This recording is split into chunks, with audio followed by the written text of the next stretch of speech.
Alrighty then, everybody. Hello, welcome to the Alex Cuesta Show.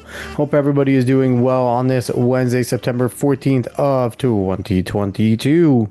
Before we get into any of the fun stuff, like, share, follow, subscribe, rate 5 stars on Spotify and iTunes.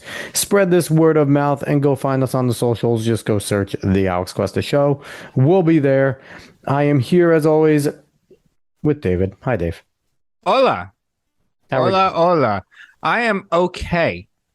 I had an interesting week one of the NFL season. I got to go to the Jets home opener on 9/11. It was a very good experience, but the game itself wasn't a good experience, but we might talk a little bit about that, so I don't want to jump directly into it yet. Yeah, so I'm going to give a little bit about this episode because it's a little bit different than what we have done.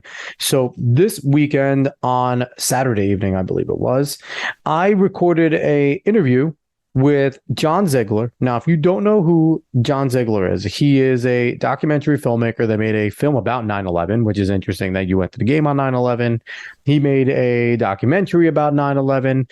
He is also an individual that has now dedicated the last 10 years of his life since 2021. So 10 years before that. So since 2011, 2012, investigating what happened during the Penn State Scandal. So now those that don't know, that have been under a rock, 10, 11 years ago now, sports world was rocked. Joe Paterno just became the winningest coach in NCAA history.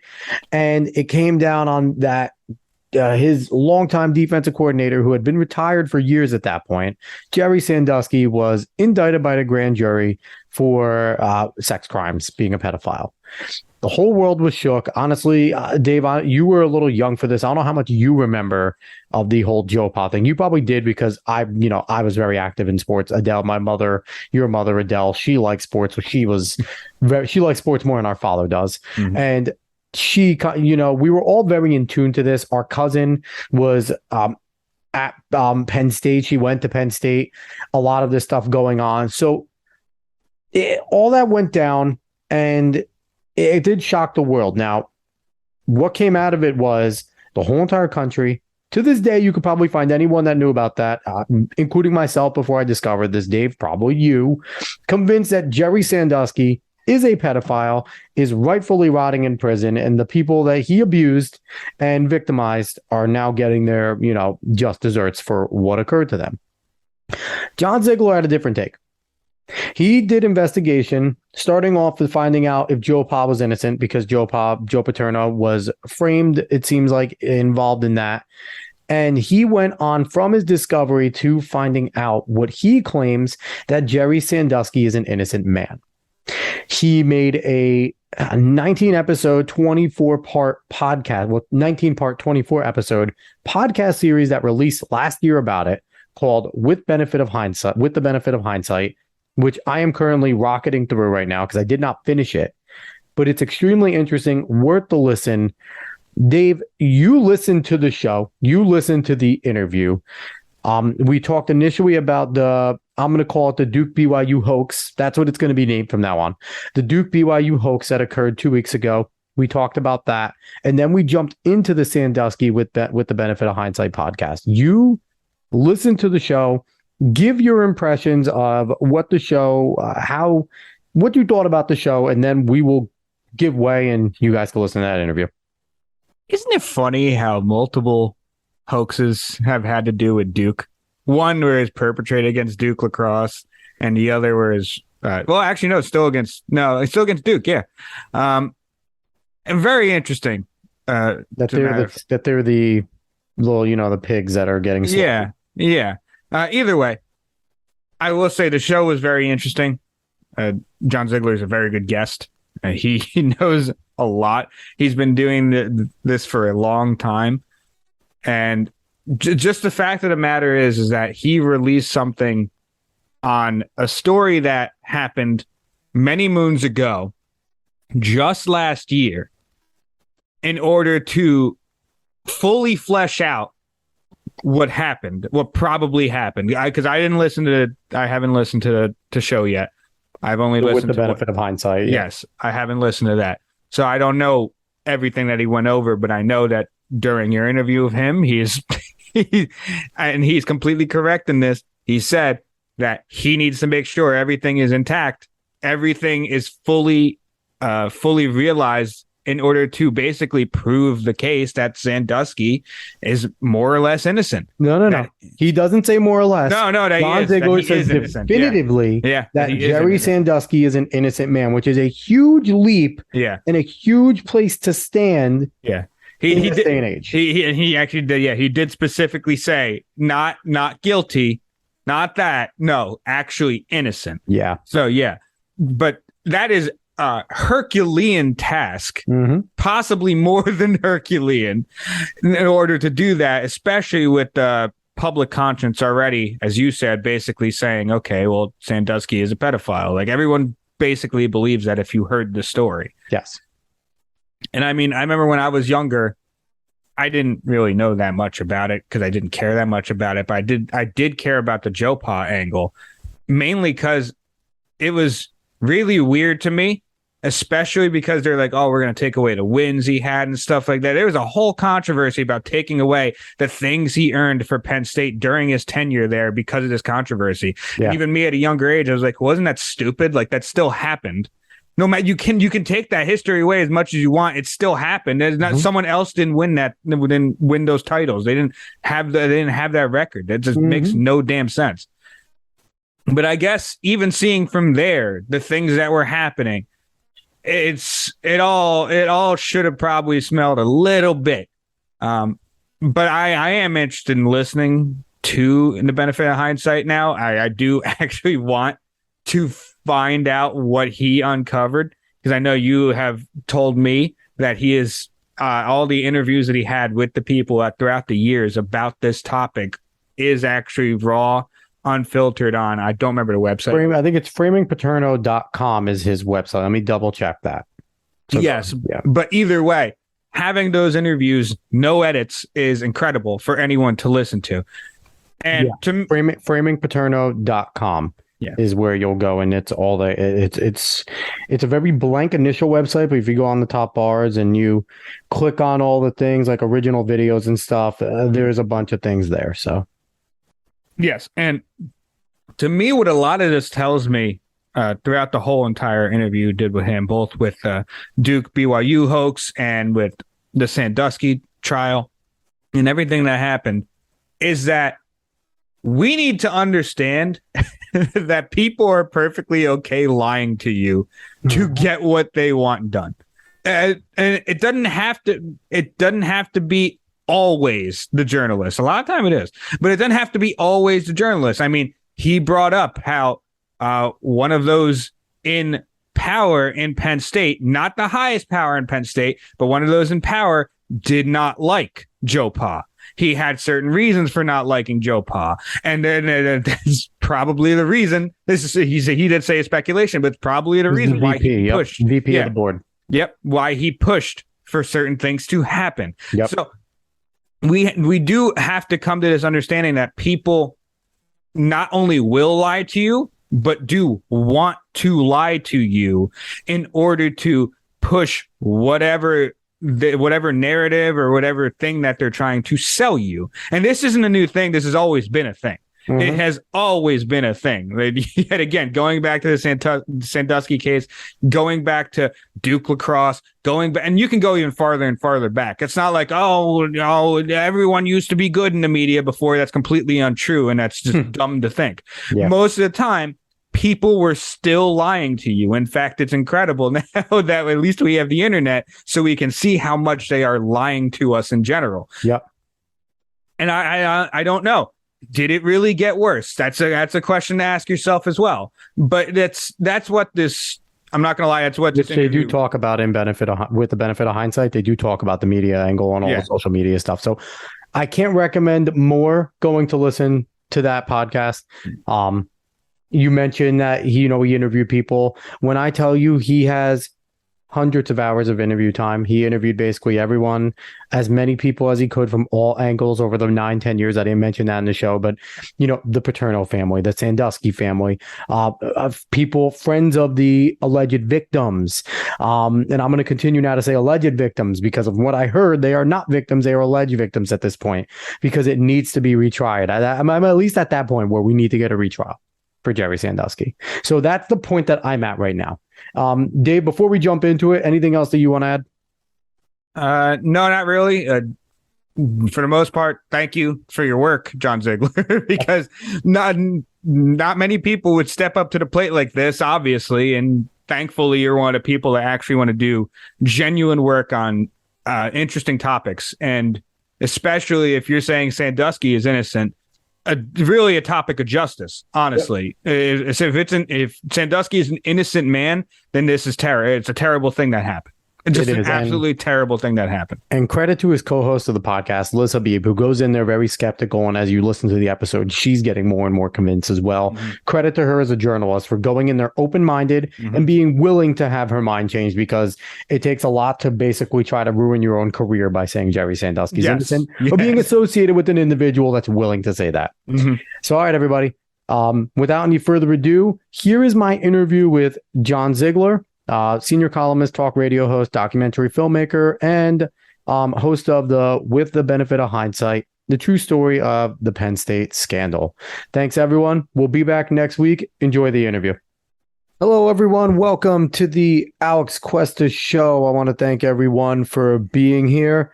With me, I have an individual that has worn many hats in media and has done a lot of things over a long career. He's a senior columnist, talk radio show host, documentary filmmaker, and author. And he was the host of a podcast series that premiered last year, With the Benefit of Hindsight, the true story of the Penn State Scandal. John Ziegler, what's up, John? Thanks for coming on. Thanks for having me. Yeah, I'm excited here because we got a lot to talk about. I sure want to touch on that podcast series because I've listened to a good amount of it. I still have to finish it, I must admit, but it's really interesting, and I think it'll open a lot of people's eyes. And the first topic I want to touch on, though, is something that I think I saw from you. You've had a long career in doing this type of stuff, especially in sports and in politics. And I feel like your nose kind of perked up to kind of noticing, for lack of a better terms, bullshit when you see it happening. And recently, last week, during a Duke BYU sold out women's volleyball game, there was an accusation thrown out by a black Duke player, volleyball player, that every time she was serving, there was a racial slur thrown at her. Long story short, BYU sided completely with the player. They pointed out somebody based off their voice, not even by looks. The individual happened to be, I believe, have Asperger's or an autistic individual, somebody on the spectrum, and they ended up kicking this individual out for life because of it. Now, you were one of the first people I saw, because I see your tweets. You're one of the first people I saw on Twitter going, let's pump the brakes on this and let's kind of find out the facts, and we're rushing to judgment here. What was your instinct when you first saw this story? Kind of talk me through like why you were kind of on the like, hey, hold on here with this. Well, as you've already alluded to, this was not my first rodeo. I have sniffed out stories like this many times before in many different areas of life. And I've actually come up with a pretty almost foolproof formula for figuring out whether or not a story is at least questionable, if not totally false. And that formula is this. You take an accusation and you look at the amount of evidence that you would expect there to be if the story was true. And you give that value a number from 1 to 10. And then you divide that number by the amount of evidence that is actually in play, that actually is in existence. So that gives you a number, the amount of evidence you expect versus the amount of evidence that actually exists, that you divided by that, and then you have a number. Then you take that number, whatever it is. This sounds silly, but it's it works. You then take that number and you multiply it again on a scale of 1 to 10 on how much or by how much the news media wants that story to be true. And if you get a number that is over, say, 25, that's usually where my threshold is. If it's over 25, the story is almost surely not true. And this story right out of the gate was a 45. Oh, Jesus. And for comparison's sake, Jussie Smollett, which, by the way, I don't get, in my opinion, nearly enough credit for this. I was the first mainstream writer to write that I believed, and that the Chicago police believed, that Jussie Smollett was a lie. I did that for Mediaite. You can Google that. But Jussie Smollett was a 50. So this was a 45. Jussie Smollett was a 50. And so I knew right off the bat that this story was likely false. And I guess the two things that were most glaring to me were, one, the timeline. The timeline on stories like this and how they break is everything. And this is, I don't think the average person who's not in the media or doesn't think about media issues, doesn't have the experience of someone like me. I've been a failure in virtually every aspect of the media. So I know the media better than they know themselves, as Rush Limbaugh used to say. Only in my case, it's actually true, because I've done a lot of different things, many more different things than Rush ever did. But the timeline is critical, and this timeline was highly suspect. The first part of the problem with the timeline is the story does not break during the game or even immediately after the game. It is so important. It's so important to understand how absurd that is. If you always have to, you have to presume. I do this in every story I evaluate. I'm going to presume everything that's being alleged is true. And if everything is being alleged is true, then what is the possibility that nobody would have talked about this, or this in an internet age and a Twitter age, this would not have become public knowledge immediately with video, firsthand accounts, a press conference by the player, and all sorts of things would have happened the night of the game. Not to mention, did not happen. The game was apparently sold out. It was a packed, important game over at BYU. So not to mention, it was a sold out event. So yeah, you saying that somebody would have been live streaming an individual yelling racial slurs at a black player in this day and age is absolutely highly probable if that was actually occurring. Right. And by the way, and I agree with that. I mean, I said on the Glenn Beck show that this is basically akin to Bigfoot deciding to sit in the BYU student section and no one taking any video of Bigfoot. So in the real world, that's impossible. But I'm willing to go even further than that, because it's not just there's no video. There's no allegation made publicly by the player. That does not happen. And by the way, it doesn't happen Friday night. It doesn't even happen Saturday. On Saturday, this becomes a major news story. Why? Not because the player put out a video statement declaring what had happened, or even a written statement or a tweet. No, someone claiming to be the player's godmother. Now that word godmother is important, because I mean, look, I'm not suggesting there's no relationship between the two of them. I'm sure they're close, but godmother, which is in most situations pretty informal, you could claim to be a godmother to almost anybody if you wanted to be. That is a phrase you use when you are trying to give yourself standing in a story, right? That's like not the mother. Like when you have a family friend that you're just like, oh, they're the aunt or the uncle because they're that close type of deal. It's a similar thing to that. Right. And again, I'm not suggesting there's no relationship. I'm suggesting that word, it didn't register as a 10 for me on a red flag, but that word was about a 3, maybe a 4 red flag. But the bigger red flag was the picture in the tweet where the godmom alleges that her goddaughter was subjected to the N-word, very specifically, the N-word every time she served. That's what it said.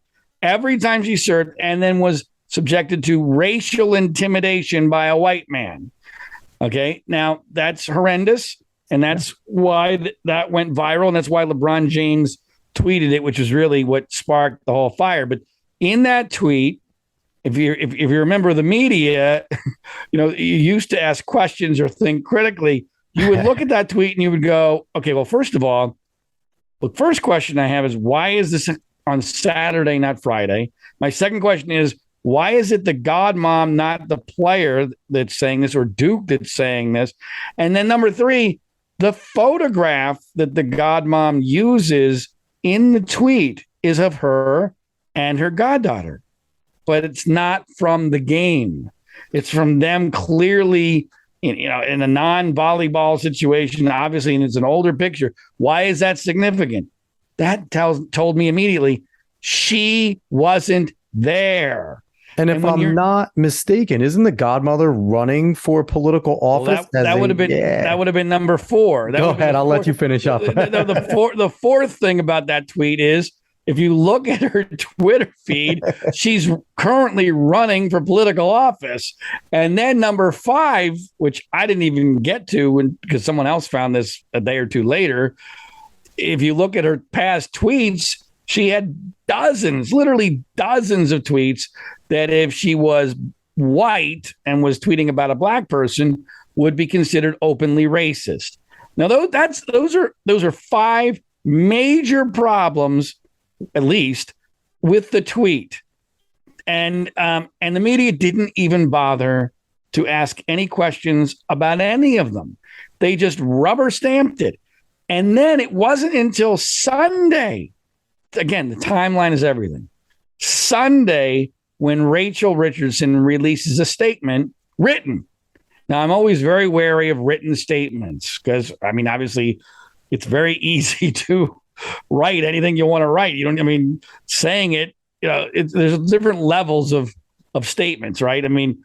Make a live video with a cynical questioner would probably be the most credible way to do something. Yep. A written statement is probably the least credible way of doing something because there's no one vetting you. And did you even write it?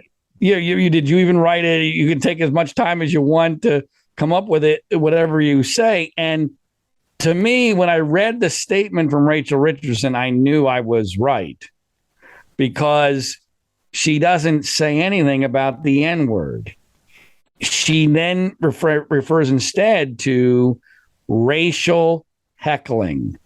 And that phrase to me was dripping with BS because there's no way to disprove. First of all, when you're not specifically saying what was said, you can't disprove it, right? It's so vague. It's a tactic that the left loves to use. And I'm not saying whether Rachel is or I don't care about her political ideology. She's definitely very. She herself is very liberal too. She herself has tweets and has liked tweets that are very, very much in the category of a racial activist, woke liberal type of person. And especially the woke. They use a bunch of vague terms that if you go against, all of a sudden, well, you hate this. And it's like, no, I don't hate your vague generality. I hate when you get into detail and it's completely wrong.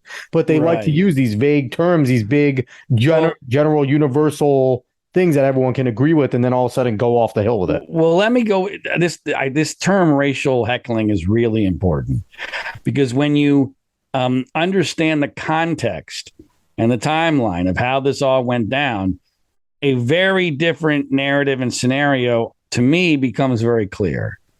See, here's what I believe happened. Okay. And I don't know this for a fact, but this scenario makes a hell of a lot more sense and is backed up by a lot more evidence than the narrative that the media immediately bought. I probably trust you more than the godmother. I'm not going to lie. I appreciate that. I was also not at the game, but I think you and your listeners will find this scenario far more plausible. So Rachel Richardson is playing in a very hostile environment in BYU, where she had never played before. It is a unusually hostile environment for a women's volleyball game. It was a packed house, a record crowd. She stunk out the joint. She played terrible, and Duke lost. So as she's now, whether there was a complaint during the game of some level is still, in my view of the evidence, uncertain. There is evidence that a police officer was at the Duke bench, but that's not that unusual for that to happen in an athletic contest. So I'm going by the evidence we have. Is it possible that she complained about, the crowd yelling too loud or something? I don't know. I guess that's possible. But the essence of what I think happened is this. She was looking for an excuse for how poorly she played. She tells her dad, who was also not at the game, she tells her dad that night that, boy, these white BYU kids were all over me. They were so mean. It felt like they were racially heckling me or something to that. Probably extra hard on me because I'm black in that all white Mormon school. Right. And so that's all. So then the dad, who is black, that's all he needs. He then talks to the godmom, and he takes Rachel's story, which is greatly exaggerated from the truth. He exaggerates it further. And then the godmom flat out decides to lie and just decides, I'm going to throw the N-word in there because that's what's going to get attention. And so the N-word gets thrown in. LeBron James tweets it. The media jumps on board. BYU, and this is an incredibly important part of the equation, and this I am an expert in this area because I saw this happen in the Penn State case in spades, where academia, especially ironically enough, when that academic institution is run mostly by straight white males, which is the case in BYU, they are going to capitulate, self-flagellate. They're going to plead guilty to everything immediately because they're just trying to save their jobs. They know that in academia, there is no negative accountability for pleading guilty to things that didn't happen as long as you're doing it on the PC side. Yep. So BYU immediately rushes the virtue signal and show how against racism they are by throwing their own people under the bus before there was any investigation whatsoever. So now we go back to the timeline. So Rachel Richardson doesn't say anything publicly Friday. She doesn't say anything publicly Saturday. By the time her written statement is out with this racial heckling thing on Sunday, BYU and the media have already made it clear they're blowing the wind at her sails. So they are 100% on her side. So now what's she going to do? Her godmom is locked into the N-word. She doesn't want to say N-word because that's possible to disprove, and it didn't happen. So she probably felt badly about lying, but she's not going to shoot down the narrative because she's as invested as anybody is. And by the way, it's working for her because this fits her worldview. And by the way, I think it's even possible that by the time the whole world is saying this, she may even have come to believe that it happened. Probably. Because again, that term racial heckling is so vague and so easy. You know what racial heckling sounds like to me? That sounds like where we are getting incredibly close. And we are so much closer to this than the left will ever admit, where it is inherently racist to criticize a black person in any way, shape, or form. And to even negatively cheer in a sporting event against a black person by a mostly white crowd, that is inherently racist in the minds of a woke person. And Rachel Richardson is clearly in that vein based upon her tweets, her family background, the fact that she goes to Duke, the way she reacted to this. That statement was as much a political statement as it was a statement of what actually did or did not happen during that volleyball game. Now, I'm losing the name and I forget the dumb book because I actually read the book. Unfortunately, I torture myself and I read the books of the things that I highly disagree with just because I believe in knowing the other side better. And I forget, I'm drawing a blank, but the author, she's a complete moron, but she's a white woman, and she said that it's not whether racism happened in that moment, but how did racism manifest itself. And the name is I'm going to probably look it up in a second because I can't remember. Well, see, I actually think that I think the closer parallel here is to Oprah Winfrey's phrase, "your truth." Remember, Oprah came up with the idea of your truth as opposed to the truth, and that was when I knew I knew for sure I was right when BYU put out a second statement, because and I was thinking very much about Oprah's "your truth," because if I urge anyone, if you can find it, it's on my Twitter feed. The second statement put out by BYU, and I think this was on that Sunday, was so clearly written from the standpoint of an institution that didn't really believe this happened, but did not want to upset, one, the media, and two, make a black female who's now seen as a victim feel bad. They used words like the Duke players believed this happened. The Duke players' experience is what matters. The Duke players felt unsafe. So you have believed, experienced, felt. Those are words. I mean, whoever wrote that statement, I hope they got paid a lot of money, because they clearly they massaged it well. Oh, they were, and I speak academic ease, so I'm able to interpret that statement. When I read that statement, I speak woke. I knew that BYU no longer believed this happened. They just weren't willing to say that in a way that the media would interpret properly, or interpret in a way that would be negative. But it was so obvious to me at that point, okay, this story is bullcrap. How's it all going to play out? And it's played out a little more quickly than I anticipated. I'm mildly, pleasantly surprised by the way that BYU has now reversed course. Yeah, I have the statement right here. Yeah. And but I'm also as equally disappointed by the fact that Duke and Duke supporters have gone out of their way to continue to pretend to believe in the fairy tale because they don't want to make a black female feel bad. And that's the world we live in now, where the truth doesn't matter and people will hold whatever narrative is good for them. They're never forced to admit they were wrong because their cult will always back them. And in this case, it's the woke cult. It's the civil rights cult. It's the Duke cult. It's the sports media, ESPN cult. And it's it's dangerous. It's frustrating. It's sad. But it's emblematic of so much else that's going on in our culture. It is. And I want to talk a little bit about the statement before I found it. It's Robin DiAngelo and White Fragility. That's who had that quote. And she's a psycho that talked about the whole entire racism manifesting thing. But I do have the statements in front of me. So I want to kind of, BYU is a little lengthy, so I'm not going to read the full thing. I'm going to kind of give it an excerpt. Duke's is quick and short and sweet and just basically says, we don't care what they said. We still are backing our player. But in essence, BYU came out and like you said, initially they said they banned an individual for life. They completely took the side of, the Duke player.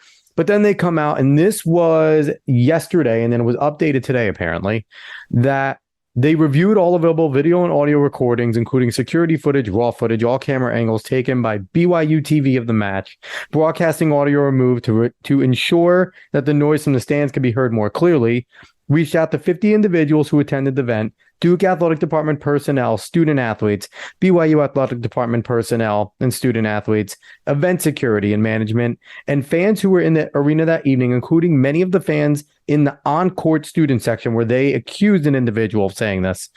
And they basically said from this review, they can't corroborate that any racial heckling or uttered racial slurs were at the event.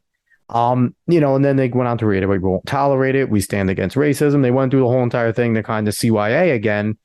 But That's basically saying that this was a fraud. This was a lie. So I do commend BYU because they did a lot more than most of these types of places, whether it's an institution or media outlet. And most of the time, they never actually follow through with an investigation. If the investigation didn't find what they wanted to find in terms of the racism, they usually just do like a little quick tweet excerpt or a small little thing, and that's it. They don't make a big deal out of it.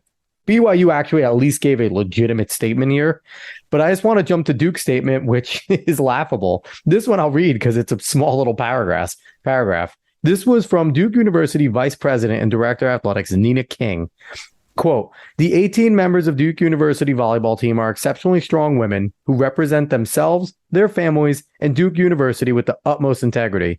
We unequivocally stand with and champion them, especially when their character is called into question. Duke Athletics believes in respect, equality, and inclusiveness, and we do not tolerate hate and bias. Hashtag hate won't live here, because, adding that hashtag really just made them 100% right. So this is Duke's VP and Director of Athletics basically saying, BYU, you're wrong, we're right. You might have done an investigation and now have evidence, but like you said, we believe and we feel that our players would never lie about this. Well, let's be clear. No one has actually even claimed that. None of the Duke players have even claimed this. The Duke players were interviewed. Yeah, apparently, Duke was part of this investigation. I mean, we're living in a fairy tale here. This is a fantasy world. Yeah. By the way, I want to mention one of the sounds like a small point, but you mentioned the hashtag that the Duke athletic department official used. That is used on a T-shirt that Duke created in the aftermath of this, which I'm sure they're selling. In the NIL era, I'll bet Rachel Richardson is going to get a cut of that T-shirt. LeBron's probably signing her somewhere right now. Yeah, Colin Kaepernick's jumping on and grabbing her somewhere. Right. I mean, and so there's a financial element to that, as well as the absurdity of the statement itself, especially when Duke actively participated in the investigation, and there's no facts. There are no facts in that statement at all. And but this is, to me, that's one of the fascinating elements of this story. It's also one of the depressing elements of the story, is that it really goes to the essence of why our institutions are so broken, why our media is so broken, why academia is so broken, why we are so divided, why we can believe whatever we want to believe, facts be damned, on both sides, on all sides. And it's disgusting, and it's almost the exact opposite of what used to make this country great. The United States of America. We can't agree on anything anymore. No. And nothing, literally nothing. And it's sad. And it's so dangerous. This sounds like a trivial story because it's a women's college volleyball game. But I'm telling you, this is a very significant story because of what it reveals about our culture and our country. And I don't know about you, John, but part of me kind of feels bad for this young lady because she was obviously raised in this worldview. She's obviously a gifted athlete. You're playing at Duke University volleyball. It's a high-level volleyball team. It's Division I, major university. And now your whole, you have just put yourself in this box. You are now forever going to be known as Rachel Richardson, another one like a Jussie Smollett race hoaxer. And she really didn't even do it. She's now just going with it. But she was kind of put upon her, and now she's right. She's not denying her godmother. Like, part of me, she's a young lady. I'm going to disagree with you. Decision right there. I'm going to disagree with you slightly. I think that was the case for the first 36 hours of this story. Now it's not. but now it's no, that's no longer the case. I mean, she has jumped in and she's trying to take advantage of this. And again, I'd love to know whether or not she's making any money from those T-shirts. And she did an ESPN interview, which was completely unconvincing, by the way. And that's another element of this story, which is amazing. She did an interview with Holly Rowe, a woman that I've met fairly recently and exchanged emails with, tried to warn about this story that I thought it was not true. She didn't even bother to respond to me, which is completely unprofessional. And then she blocked me on Twitter, which is incredibly unprofessional. Oh boy, the Twitter block. Oh boy. Right. I mean, talk about, making a statement that you do not want to hear anything that's going to burst your bubble, which is the opposite of what journalism is supposed to be. But Holly Rowe does this interview, the only, to my knowledge, video interview that Richardson has done, tossing softballs at her, no skepticism whatsoever. But to me, the Richardson interview was completely inconsistent with this story being true. If this story had been true, there would be emotion, there would be anger, there were some details, but not specifics even about what was said. There was, and so to me, and she was praised for her demeanor. Oh, she's so classy. No, maybe she's being classy and saying that, BYU, she doesn't think ill of BYU for this. Maybe she's saying that because it didn't really happen. Probably. I mean, have you ever considered that possibility, you morons? And John, I listened to your interview with Glenn on the show and I really enjoyed it. And I forget which one of you brought this up, but it kind of resonated with me. The broader scale of this accusation and all the details that we know basically says that every single person in that stadium, because if, or anyone within earshot there, which was a packed stadium, apparently packed arena, are racist because none of them stepped up and said anything. Right. The coaches, if they found out about this, are cowardly or also racist because, John, you've coached before. I've coached at a high school level, youth level and whatever. And if this was going on with one of my athletes and they came up to me and told me, the first thing I'd be doing is pulling the officials over and saying, hey, we need to get this checked, or otherwise I'm taking my kids off the field because this is, this is unsportsmanlike. Get this under control. Right. And you would think that a high level, a professional coach would do that if this was going on. But if someone told them that. You're missing 2022. Okay, but you're missing, or at least you haven't mentioned yet, because neither of us have, one of the key elements of the story. And this is part of going back to the beginning of this, why I immediately smelled a rat.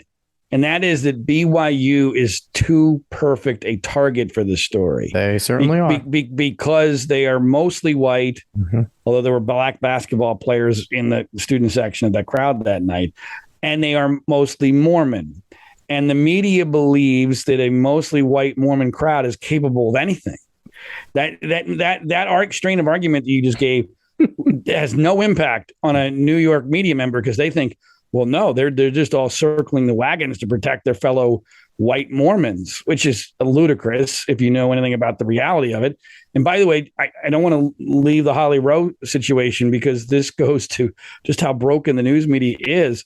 I did not even realize this until a day or two after she did the interview with Richardson. But Holly Rowe has a conflict of interest that should have prevented her from ever being part of the story.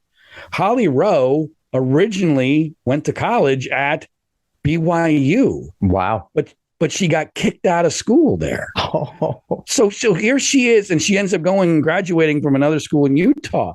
So this is a woman who has a clear animus towards BYU, and I can't prove why she was kicked out. I've heard some interesting stories about that may have even been somewhat relevant to this case, not specifically, but the issues involved in this case, which would have even further elevated the conflict of interest. Wow. But the idea that Holly Rowe ends up being the person who, and by the way, Holly Rowe's Twitter feed, where she's blocked me, her picture her header is a picture of her hugging Oprah. So this is not a woman that's going to be, skeptical of a black female victim of alleged racism by a school that kicked her out. I mean, come on. It's just not going to happen. So, they wouldn't have dared put Sage Steele to do this interview because they know Sage would have actually asked some questions. That's a great question. I would love for Sage Steele to do the interview with Rachel Richardson. She's so fantastic. I love Sage Steele. We're going to obviously, being a black woman, she would have the ability to go, come on, girl, wait a minute. This you're going to tell me this doesn't fit this timeline. This doesn't work. Why didn't you do this? What? Yeah, no. Right. So before we jump into your podcast series, which I certainly want to talk about, you called out Jay Billis quite explicitly on Twitter, quoting his tweet where he completely and totally backs Duke. Even after all of this has come out, have you heard anything at all back from Jay Billis? or anything from anybody around his circle or anything that he's planning on apologizing for coming rushing or doing anything like that, because he's completely wrong. And I don't mind Jay. I think Jay's a decent analyst, but here he's completely wrong. Well, first of all, obviously I've not heard from Jay or anyone else. Interestingly, I have a similar background with Jay as I do with Holly Rowe. I have spoken to Jay for, in my recollection, at least a half hour about the issues related to the Penn State, Joe Paterno, Jerry Sandusky case, which we're about to get into, because Jay was very, very anti Penn State and Paterno. And I wanted to try to appeal to Jay because Jay had kept an open mind on Duke lacrosse. And it turned out that Duke lacrosse was a fraud. And it was astonishing to me how closed-minded he was on Penn State in comparison, shockingly, to what he was on Duke lacrosse, because he's a Duke grad. And you know, what I've learned a lot over the years about media figures like Jay Bilas. Jay Bilas is all about Jay Bilas. And as a white male, you must, if you work at ESPN, you must take every PC position there is. Yeah, look at Will Kane. Will Kane got shoved out of there for not being that. Exactly. Right. So you know, it is in his interest, especially as a Dookie, to take the position. He could have said nothing, I guess. But if you're going to take a position, I mean, he likes to pretend that he's, you know, a brave voice of the intelligent commentator. And I don't think he's a dumb guy. I just think he's a coward, and he's selfish, and it's all about Jay. But that's the way ESPN works now. I mean, you know, the only people that can have a contrarian opinion on anything are the black commentators, and very few of them they're all woke. They're not gonna. No one is gonna cross Rachel Richardson, especially now that she's a rubber stamped, heroine. I mean, literally, USA Today called her a hero in a headline, and then their columnist who did that, Mike Freeman, doubled down and wrote another column claiming that the theory that this didn't happen is a right-wing conspiracy. They can't admit that they're wrong. We know that part of being a wokie is you don't admit that you're wrong. You just double down and then you move on to the next one. That's how it works. You just move on. You double down and you move on. That's it. We've seen that with mask mandates and vaccine mandates, that neither of which worked. No, John, just get the next booster. You'll work this time, I promise. Yeah. So, I mean, so I have no affection for Jay Bilas. I was very disappointed in my interaction with him, and I was not surprised by the way he handled this story. All right, so let's jump out of that and let's jump into something that we've hinted at a few times. You have a podcast series again named with the benefit of hindsight, the true story of the Penn State scandal, and this is talking about the Jerry Sandusky scandal, where he was accused of being a pedophile and raping. I don't even know how many anymore. This was 11 years ago now. So I was, when this all broke, a junior in college, maybe. So early 20s. And I just remember, and when this went on, I remember the emotion. It kind of, the media did a great job of making this an emotional thing. Now, I was always conflicted about this, John, because when it came to Sandusky, when you hear he is sodomizing young boys, and especially young boys that they're in the second mile program. So they are, being given another chance and given a little more help because things have gone wrong. And he's taking advantage of individuals that need a hand. That just, it's hard to not have an emotional response to that, right? When it came to the Joe Paterno thing, I always have kind of stood that they're just railroading this guy because he's the guy that everyone looks up to. And just a lot of the things that came out about Joe Pa, I thought stunk to high heaven. And I've defended Joe Pa a good amount of times. I've obviously made jokes because I think we've all kind of joked around a little bit about the whole thing. But, the Joe Pa side of it has always kind of torn at me. And listening to your podcast has kind of confirmed some of the theories that I've thought about the Joe Pa thing. But I want you to go into kind of, why did you jump into this? Because you're not a Penn State fan. You're not a Joe Pa guy. You didn't go to Penn State. You're a Georgetown guy. You're a Notre Dame fan, which I think after today you might not be too happy with the game. What made you jump into this? Why did you sit there and go into this and go, something stinks here, I need to go in and look some more? Well, my wife asks that question almost every day after over 10 years of this. And so you would think I'd have a really good answer. Basically, what happened is that in 2011, when the story broke, I'm a documentary filmmaker who had been pretty well known in conservative circles at that point. I mean, I had a film that debuted on the Today Show in a primetime interview with Matt Lauer about the 2008 election called Media Malpractice. And, I had a legitimate career as a conservative documentary filmmaker. And I had become an expert in the news media, already worked in many, many different elements of the news media, including being a television sportscaster.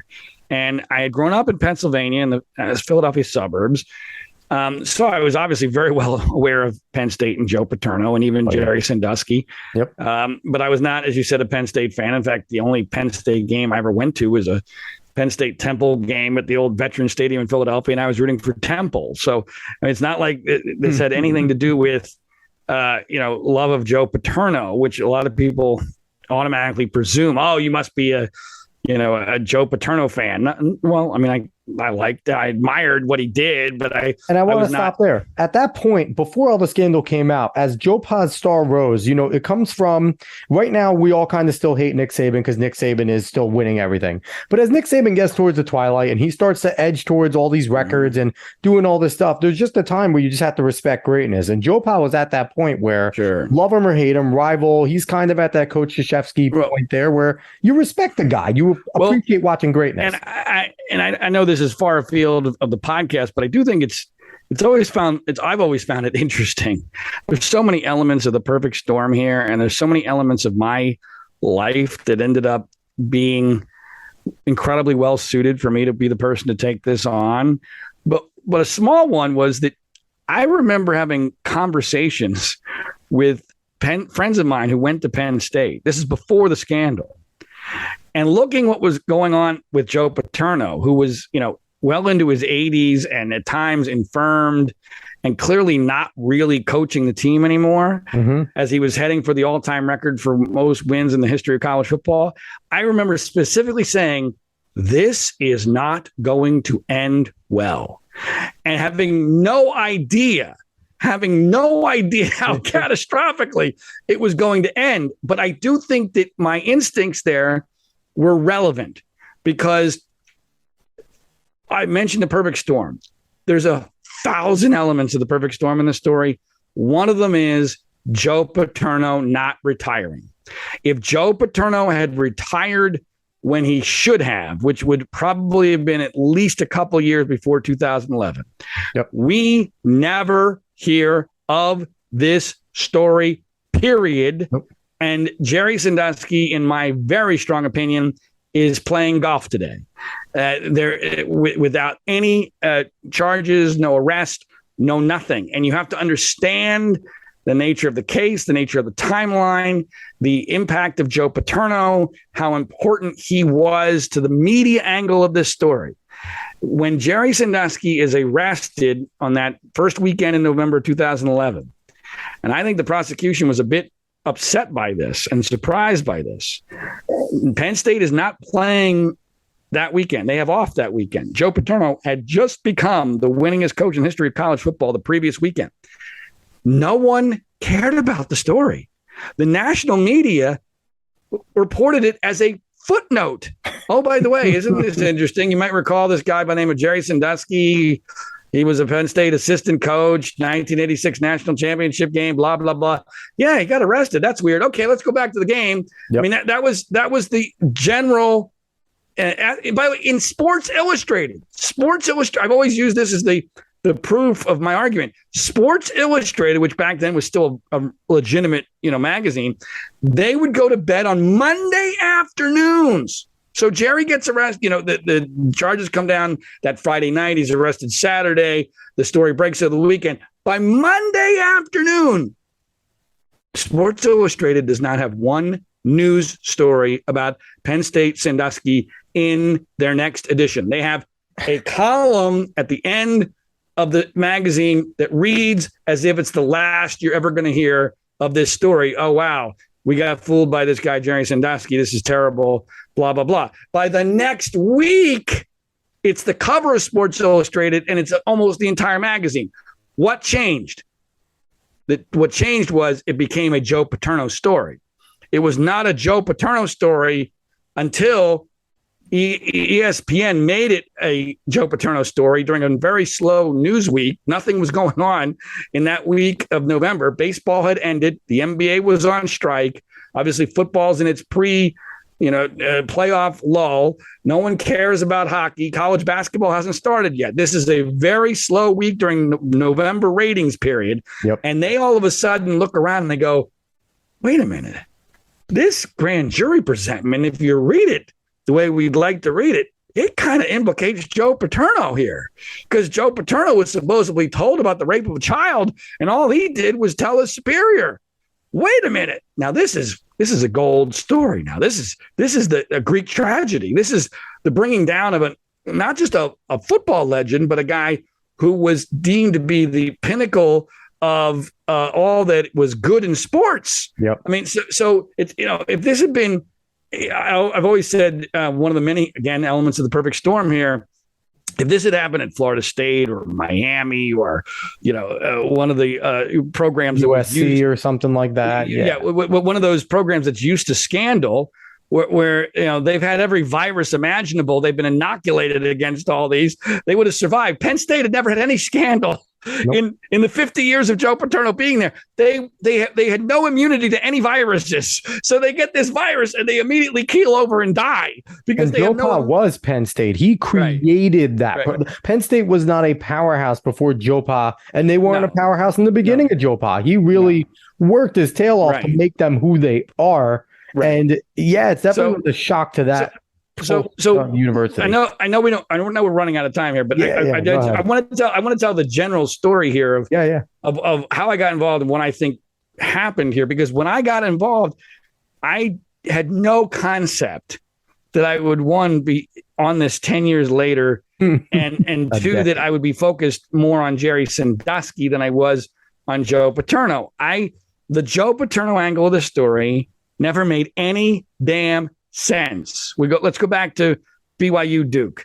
I mean, Joe Paterno being told of a rape of a child in a Penn State shower by a former assistant coach, which is what Jerry Sandusky was at the time, and doing nothing about it is impossible. That's at 100. On my point scale, that's at 100. There's now, strange things happen. O.J. Simpson killed 2 people. That was bizarre, but guess what? There's massive amounts of evidence indicating O.J. Simpson killed 2 people. So I'm not suggesting that strange things don't happen. I'm saying that when strange things happen, they come with evidence. And so I immediately decide, okay, I'm going to look into this. This story smells to high heaven from the Joe Paterno angle. I did a documentary film about it, which is still pretty darn good. It's probably still closer to the truth of what actually happened than anything the news media has done in 10 years past. And that one dramatization they did on ESPN about the whole entire situation where they had the actor playing Joe Pa. You remember they did that on ESPN? They had the whole drama. They did like a whole dramatization of the Joe Pa's moments during the Sandusky thing. It was really, I don't think I ever saw that. Maybe I know that. HBO did the Al Pacino movie, which was that might have been awful. It. That's maybe not ESPN. That's what I was thinking. The Al Pacino one. Yeah. The Al Pacino movie was terrible. No, it wasn't at all. Okay, but anyway, the point of this is, for me, this starts as a Joe Paterno story, and I immediately realized, wait a minute. My gut instinct is correct. This Joe Paterno angle is BS. And then if you take apart the Joe Paterno angle, now you have to question the Penn State cover-up. And as I got deeper into the so-called Penn State cover-up with the 3 administrators, Graham Spanier, who I've gotten to know exceedingly well, he has a brand new book out right now, which apparently praises me, which is nice. And he and I have battled quite a bit over the last several years, especially since his trial, where he was absurdly convicted of misdemeanor. Gary Schultz, who I've done the only extensive interviews he's ever done publicly, and he now believes Jerry Sandusky is innocent. That's part of the podcast. And Tim Curley, an administrator who's never spoken to anyone, probably never will speak to anyone, because I think this case has crushed him. But if you look at the supposed cover-up, once you realize that also is completely devoid of any rationality or evidence, in my view, and this is where, apparently you haven't been 100% convinced yet that Jerry Sandusky is innocent. I had to finish it. Okay, one of the many questions I'll ask people is, okay, if you don't buy that Joe Paterno and the Penn State administrators were involved actively in a cover-up of Jerry Sandusky, how can you possibly believe in his guilt? And here's why. Number one, the same people, the same prosecutors who told you Jerry was guilty are the ones that are totally wrong about Penn State covering this up. So right away, their credibility should be shot. Number two, how does Jerry Sandusky get away with this for 40-some years without an institutional cover-up? He's a moron, Jerry Sandusky. I've gotten to know him exceedingly well. He is a naif. He is the least, the furthest thing from a criminal mastermind you could possibly imagine. And I know this. People might say, well, maybe he's putting on an act for you. No. I know this because he was the same guy when I was trying to get him to confess in my interview in prison, where I was guaranteed he would confess by a supposed sex crimes expert who's actually a fraud by the name of Jim Clemente. He's the same guy when I was on that side of the fence as he was and has been for the last 8 or 9 years since I was on the other side of the fence trying to get him out of prison. He's the same naif. He's the same moron. He's the same guy making terrible tactical decisions. I have no idea how he was a top-notch defensive coordinator, either in his strategic thinking or, by the way, he's an incredibly slow talker. That's what got him in trouble in the Bob Costas interview. And so I just don't – I really am baffled by his whole Penn State career and how it happened. But that's not really, directly relevant to the essence of the story. And the essence of the story is that, the big lie here, and it took me years to figure this out. The big lie here is not only was there no cover up, there was nothing to cover up. There's no crime here. I'm not defending pedophilia, child abuse. I have 2 young daughters. I mean, that should all go without saying. I'm telling you, there's no evidence where there should be massive amounts of evidence. Massive. And there's nothing. There's no logic. There's no normal MO. This case is totally different than any other serial pedophile in so many ways. No one has ever been able to find me. And I please, if you can find it, please show it to me. Find me another serial pedophile in the modern age without any of the following aspects to the case. 0 pornography. 0. That's unheard of right there. Right there, it is unheard of for there to be no pornography at all in any way, shape, or form. There was no plying with alcohol, no plying with drugs, no attempted payoffs. So many of these cases, there's at least an attempted payoff when it looks like the perpetrator is about to be brought to justice. Yeah, nothing like that happened. There were no contemporaneous reports. There's no DNA. Obviously, there's no nothing. There's no tape recording. By the way, they tape recorded his conversations with victim number 1, Aaron Fisher. None of those ever got put into evidence. Gee, I wonder why. Because they weren't helpful at all to the prosecution. And every single one, and people need to understand, because I understand what happens here is in the mindset of the media and the public, there were so many accusers, they can't possibly all be lying. And I say, well, 2 things. Like with BYU Duke, let's go to the timeline. Timeline is incredibly important. They didn't all just show up one day at the police station and say, oh my God, we were molested by Jerry Sandusky. This is kind of like Deshaun Watson right now with all the things going on with him. It's very, I find that there's close. But it's not direct correlations, but in terms of the pylon of accusers is kind of in a similar sense where they're just kind of not all popping up at once. It's not the aha moment type of deal. Well, I do think there's some differences that are important in the timeline there and obviously in the accusations, but let's just be clear here. He was arrested, Jerry Sandusky was, at the end of a 3-year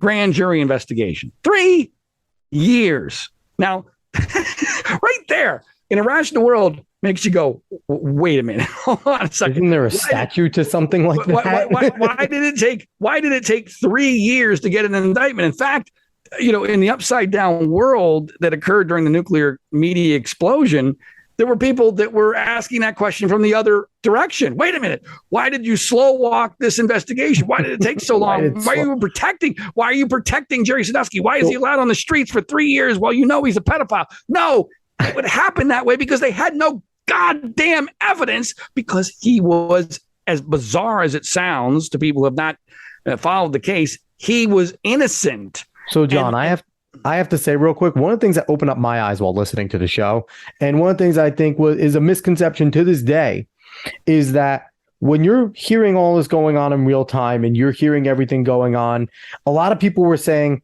well, we know Penn State's just going to try to clear their name. They're just going to work hard to try and protect Joe Pa, protect their own, and they're going to clear their name. And then you listen to your podcast, and very early on in the first few episodes, you go, that narrative is completely wrong. Penn State's interest in that this has to be true because they leaned in so early and so heavily on the side of the accusation that didn't have much evidence or basis right away. And they leaned in so heavily that it was in their best interest for this to be true, which to me is what kind of perked me up and really going, I never thought of that. Wait a minute. Like, it's a pretty bizarre thing when you really think about it. And when you said that, I was like, wow, he's not. Well, I'm glad you mentioned that. And again, it goes back to the BYU situation where you have to understand the way academia works and you have to understand human self-interest. I'm a huge believer. It's probably my greatest, if I have an expertise, it's in determining what the self-interests of individuals and groups really are. The media is terrible at understanding true self-interest. They often get it 180 degrees wrong. And what you just articulated is a great example of that. People think Penn State paying out $130 million to accusers and firing Joe Paterno and Graham Spanier, that they were pleading guilty, that this means it must be true because otherwise Penn State would be defending Joe Paterno. Baloney. You have to understand the nature of the moral panic, the nature of the media coverage, and you have to understand the dynamics of what was going on at Penn State. And you have a governor, Tom Corbett at the time, a Republican, I'm a Republican, who was dead set on attacking a very liberal president in Graham Spanier. That is a key. I know Graham believes it was the key to the whole case. I think he understandably overinflates that because it was, related to him and destroyed his life. So I get why he does that. But that was a key element to this. So Corbett wants Spanier. And I'm not a conspiracy guy at all. I'm an anti-conspiracy person. But people do pursue their own self-interest, and occasionally they create alliances. And there was the vice chairman of the Penn State Board of Trustees, John Surma, who was the head of U.S. Steel at the time in Pittsburgh, a very important person. He wanted Joe Paterno.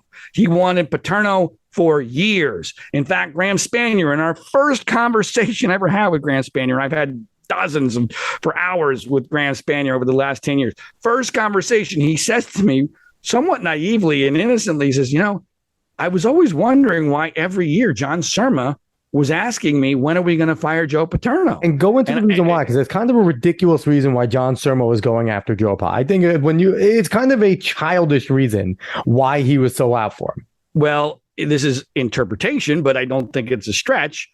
John Surma has a brother, Vic Surma, who played at Penn State for Joe Paterno and was a big Joe Paterno fan for a while until Vic Surma's son This is the problem with Paterno being there for 50 years. Yep. When you're at a place for 50 years as the head coach, you're going to piss some people off. Oh yeah, even fans of yours. And so the Surma family goes from being a big supporters of Joe Paterno to being huge opponents because they don't think that Vic Surma's son was treated properly by Joe. Now, my understanding is that Vic Surma's son was a white wide receiver who wasn't very good, and Joe basically said he's not very good, and he ends, unfortunately, his son ends up ODing. The nephew ends up ODing and had a very tumultuous life before he OD'd. And they blame Joe Paterno, as bizarre as that is, for that. And that episode, the episode with the nephew, turned the Surmas against Joe Paterno. Mm-hmm. Now, and so, and I have to say, my gut instincts have been really good on this story since moment one when they announced Joe Paterno's firing. My spidey senses were immediately going up. I was, first of all, outraged that this was happening because I knew there's no way it was justified. And I knew it was a panic. Mm-hmm. And I did not trust the people that were making the decisions. But the number one thing that made no sense was the vice chairman of the board is making the announcement. That's John Surma. The vice chairman, not the chairman. Steve Garvin was the chairman. Steve Garvin was in row 3. Sitting quietly behind it. I'm like, what? My father has been on every board there is at Georgetown University. Mm-hmm. And that really helped edify me to what was going to happen here, because I know that my father, God bless him, would never have fought against the New York Times in a panic situation. He would have done whatever the New York Times told him to do. And, and academia, Georgetown, I'm sure would have capitulated just like Penn State if a former John Thompson assistant had been caught up in a situation like this. Yep. But when I saw that, I'm like, wait a minute. There's just been a coup here. The vice chairman, this is the most important thing that the board of trustees at Penn State has ever done by a mile. By a mile, this is the most important decision they've ever made.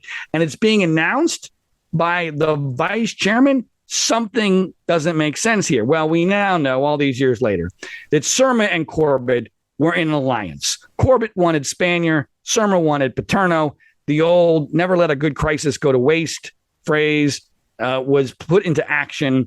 And they decided to finally get rid of Joe Paterno. Surma decided to get rid of Joe Paterno. Corbett got rid of Spanier.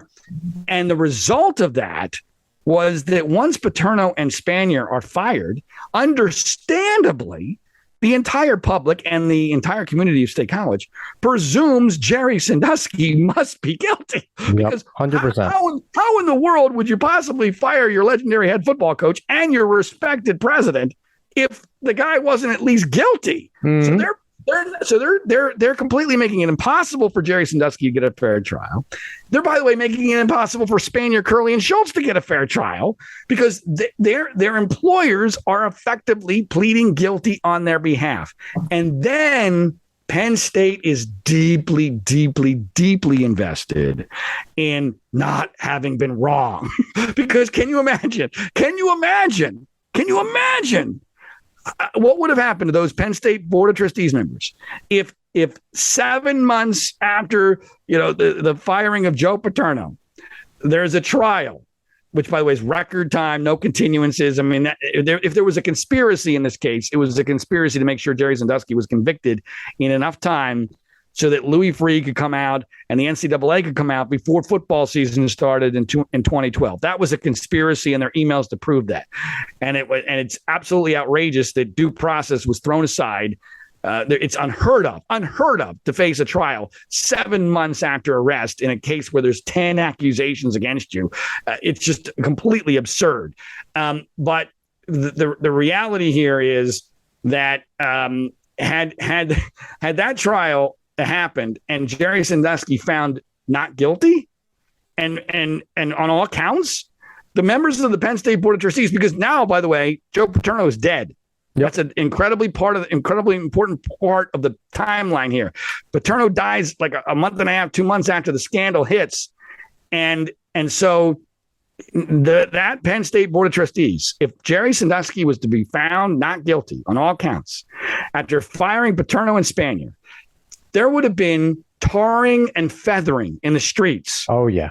Of those board members. And they would have been seen as the people that not just destroyed Joe Paterno's legacy, they killed him because he died just after that. And by the way, it's all incredibly important to point out in the timeline here, that game where he was fired just before it happened was supposed to be the great celebration of his career. It was going to be his last home game. He had just been they just attained the status as the winningest coach in the history of college football. And it was going to be Penn State, Nebraska. And that game, that game being on ESPN played an incredibly important role here because it gave ESPN a pressure point during that critical week where they can point all week long to this game is going to be on our air. And can you believe that Joe Paterno was going to be on the sidelines for that after Jerry Sandusky was just arrested on these horrendous charges? And that is why Penn State panicked. If Penn State was on the road that week, or if they weren't playing that week, I would like to believe Penn State would not have panicked and they would not have fired Paterno and Spanier. And there would have been some time to at least take a breath, look at the facts, think about this for a second. Instead, there was total moral panic, and the decisions that were made were not based in facts, evidence, or logic. And our podcast, with the benefit of hindsight, believe it or not, and I don't know it's impossible to know what the exact conversion rate is, and I'm disappointed you're not in 100% yet. I'm sorry. But I would say, based upon the reaction I get on Twitter and emails and Facebook, I would say that well over 90% of people who listen to this entire podcast, and it's a hell of a podcast. It's a long ride, folks. Buckle up. It's been fun. I would say that at least 90% of people who listen to the entire podcast with the benefit of hindsight end up concluding that not only is Jerry Sandusky innocent, it's not even close. And that's the most amazing part of this whole thing. It's not even close. I am more confident that Jerry Sandusky is innocent of ever having committed child abuse than I am that Rachel Richardson was not racially heckled by BYU fans.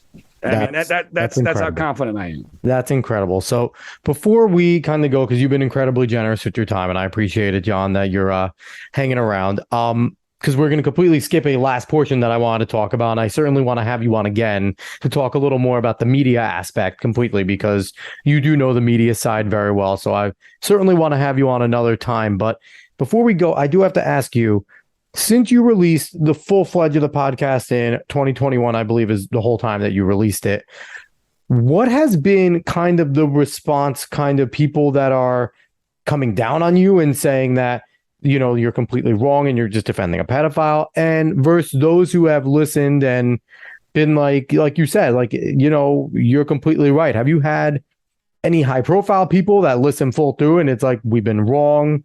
Because obviously the media that wants this story to continue to be true is going to not listen and smear you, because that's what they do. They don't listen, they don't read, and then they smear. But so what has been kind of the both sides there that you found that people have been going against it or going with it? I have been pleasantly surprised by, one, the number of people that have been willing to give this the commitment that it requires to listen to the entire podcast.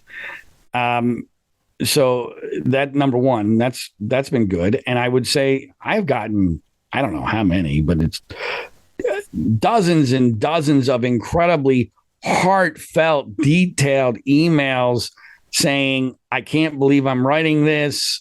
I never thought this was possible, but thank you for opening my eyes to what really happened. I mean, I'm paraphrasing, but I mean, I've gotten so many responses like that. I would say that,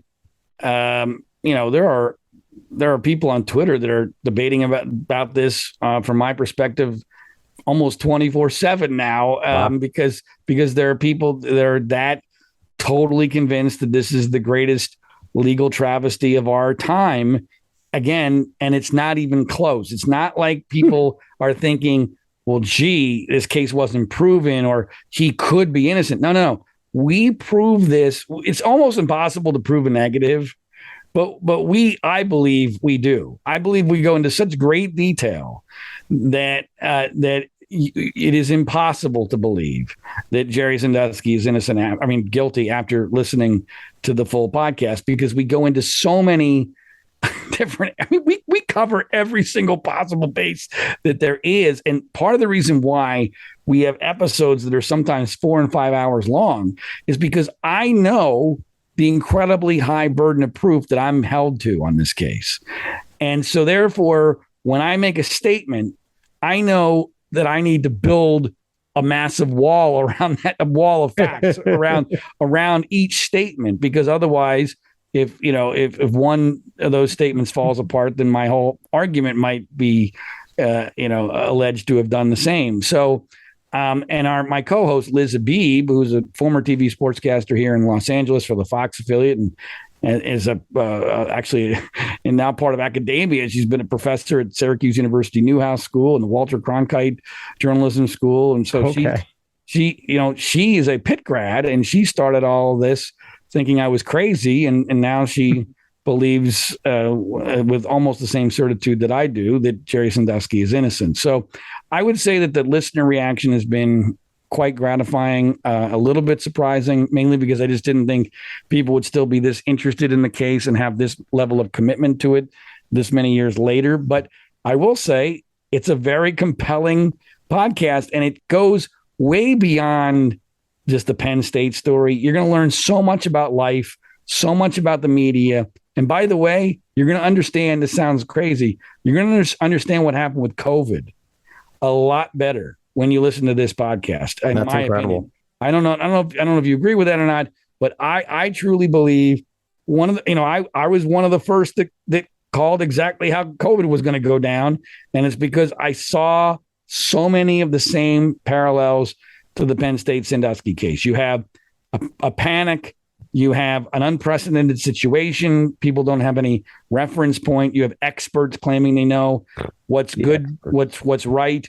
You have people afraid who aren't willing to follow their own instincts because they're told their instincts are wrong. Mm-hmm. I mean, there were people at the beginning of the story that at first, I don't know what the percentage is, but there was a good amount of people that looked at this story and said, wait a minute, this doesn't seem right. Not just from the Paterno aspect, but even from the Sandusky aspect. Well, those people got so intimidated and so drowned out that they stopped being willing to speak out. In the beginning, there were a bunch of second mile. Yeah, there were a bunch of second mile kids. I believe that's what it's called, if I'm getting it wrong. But no, second mile is the charity. Yeah, there was a bunch of people that were in second mile that I remember were coming out and saying, this does not sound true.